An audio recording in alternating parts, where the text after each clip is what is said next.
Well, the proposed changes to the Sexual Offences Act will empower prosecutors to better formulate cases against child sex offenders. That's the view of child justice activists and researchers. Yeah, now this is coming as the SA Law Reform Commission has delivered proposed changes to the Justice Minister, Ronald Lamola.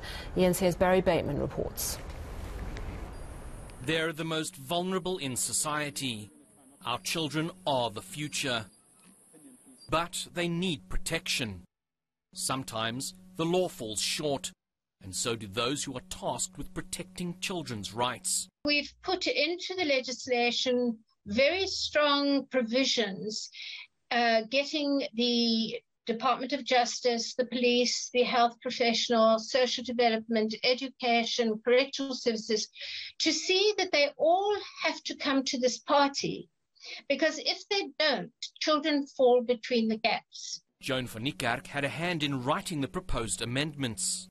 They include the consolidation of crimes against children into a single statute, the Sexual Offences Act. This will help speed up the wheels of justice.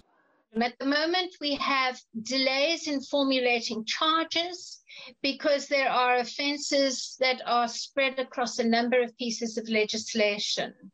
And so if you consolidate it all in one piece of legislation, it's much easier for police and prosecutors to have some understanding of where they go with the formulation of charges. Evolving technology has at times presented challenges to the courts. Media Monitoring Africa's submission, which was accepted, develops a technology-neutral approach, which encompasses existing and future developments. And of course, previously that kind of thing wouldn't have been considered because it wouldn't have fitted into the definition. So the technology neutral just means making sure that once this arises, if someone comes up with a new platform, it's not going to be something where they can then go, oh, well, it doesn't fit this style of depiction and therefore it doesn't meet the definition of child sexual abuse material. William Bird says there was also a need to differentiate between child sex abuse material and the kinds of material produced when children engage in sexting.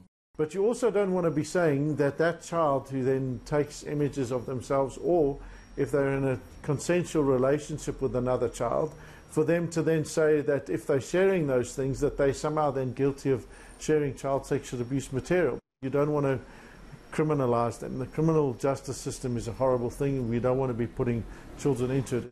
The last time amendments were made to the Sexual Offences Act, a report was given to Cabinet in January 2003.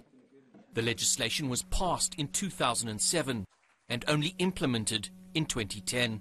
I mean, it's just ridiculous. And whilst we are waiting, more and more children are being exploited and abused.